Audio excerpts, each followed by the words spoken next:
I want to thank Tawakkol Karman and the foundation for including me in the conference. And as you mentioned, Kokab, I recently co-edited a book.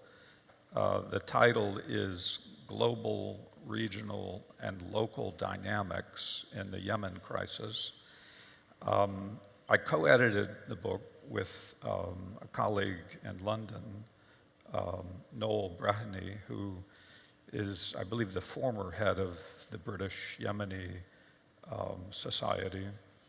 I was really fortunate to be able to work with Noel on the book because it was a cumbersome task. I've never tried to take on an edited collection like this with so many authors and chapters of the book. It took 2 years to put the book together. And it just happened to come out last month, so the timing is very good. In fact, this is my first time to talk about the subject of the book in the context of a conference such as this that is really addressing the same issue. So it's really fortunate for me to have the opportunity. I'm not sure, because the book is lengthy, I'm not sure I can give a summary analysis of the book and say, in addition to that, what is my view of the future within the 10-minute time that I have at the beginning. But I did think, to start off with, it's best if I provide the audience background on what's in the book, and then there will be some understanding of why I'm reaching conclusions that I do about what is the best way moving forward. How could you look for international assistance to bring about a peaceful settlement within Yemen? The book is divided into 3 parts along the basis of the title. There's a section on global actors within Yemen, a section on regional actors within the Middle East, and then local actors inside the country.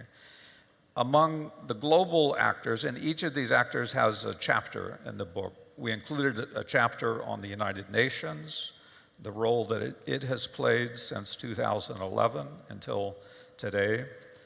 The UK, the US government, the EU, as a collection of governments, but also as the institution of the European Union, a chapter on Russia, and a chapter on China. So those are the global actors that are analyzed in the book. At the regional level, we have chapters in the book about Saudi Arabia, the Emirates, Iran, Oman, Qatar, Turkey, Egypt, Sudan, and other countries along the African side of the Red Sea. And then in the third part of the book, we have 4 chapters on local actors, and we addressed these actors within Yemen in a lot of ways, as Jonathan described, the different, in a way, proxy relations you have between local actors in Yemen and sponsors outside the country. But we have a chapter on what's referred to as the Legitimacy Group within Yemen, President Hadi, and supporters or allies within the recognized government that have relationships with the Islah Party. Then there's a chapter on the Houthi, and we linked former President Saleh with the Houthi in this second chapter on local actors. So it's the Houthi and the Saleh group with a sort of split analysis between the two. And then there's a chapter on Iraq and the Southern Transitional Council in the south. The final chapter is a chapter on Salafi groups, particularly organizations like ISIS and Al-Qaeda that operate inside the country. The purpose of the book, and particularly for a conference like this, is to try to understand what's happened in the past, why we're in the situation that we're in today, what have been the causes of the dynamics between the various actors that are involved in the crisis in Yemen, and then based on that understanding, how do you see that you could move forward in the future? There's a Japanese film from the 1950s, a very famous director named Akira Kurosawa produced this film called Rashomon. And the perspective of the film is that you can gain insight about the reality of a situation if you look at it from different perspectives. And in some ways, that's what the book does. We asked each of the authors to present an analysis within the chapter from the point of view of that actor. Now, if you read the book in its entirety, in some ways you have to read between the lines of the chapters because it is exactly like Kurosawa's film, Rashomon. But certainly there's an understanding that comes out of this Rashomon-like effect of the book. To talk about how you can draw conclusions from the book and what would be best to happen in the future, I would address, first of all, this assumption that outside actors can find a way to negotiate a peaceful settlement within Yemen. My own view is that it's got to come from the inside. It has to come from Yemenis. But obviously, there should be a role of outside, particularly through the United Nations. 2 years ago, the UN Special Envoy, Sheikh Ahmed, when he stepped down, he made a statement that's quoted in the book where he said, "We do have a roadmap for Yemen. The only part missing is the commitment of parties to make concessions and give priority to the wider national interests." And I would say that that's generally been true over the last 2 years. People know what has to happen. The question is, how can you get all of the parties that are involved in continuing this tragedy in Yemen to give that commitment to make it happen?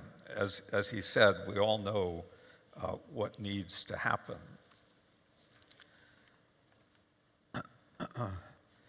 The problem, as I see it, is largely at the level of the regional actors that are addressed in the book.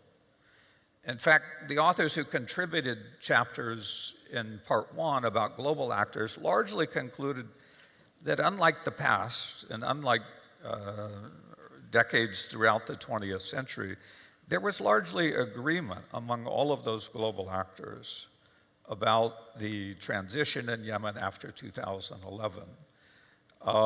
Even up to the moment of the coup in Sana'a in September 2014 and the beginning of war in the early months, there was a basic agreement between all of those large global actors that obviously among them include permanent members of the UN Security Council. And I would say that the Russian position at the beginning of the war, they abstained on one of the post-war resolutions that was calling for an end to the fighting, signaled that there was a possibility of division between the global actors there, but it wasn't a serious problem. So again, my conclusion based on what we found in the book is that it's largely that issue at the regional level. I see that I have a little bit more than a minute, but as I said, I may not be able to get to the full conclusion, but I can follow up in later time that I might have. But let me say that my view of that at the regional level, and I largely agree with what Jonathan just said. What are the problems with regional states that in a sense have a proxy relationship with local militia groups on the inside that are perpetuating this war? And I would say that one of the keys to this, and I can come back hopefully and make the point, is that it's very important to understand how the regional actors, namely the Saudis, the Emiratis, and the government of Iran to a lesser extent, everyone knows that the Houthi are largely a local initiative within the country. They didn't really depend upon Iran to do what they did, but Iran has benefited, and Iran has maintained that relationship with the Houthi. But the important point is to understand that all of those regional actors have ulterior motives. I think it's clear to everyone, if you thought about it, in terms of which group on the inside that controls what piece of territory within Yemen, those regional proxy sponsors of these local groups, they're not really interested in trying to help those local groups. They all have ulterior motives. So the point that I will eventually make when we get around to commenting is to think strategically about what those ulterior motives are and find ways to unify agreement among Yemenis that can maybe exploit some of the differences among the regional players that are very clearly pursuing their own ulterior motives in the Middle East. Thank you so much, Mr. Stephen.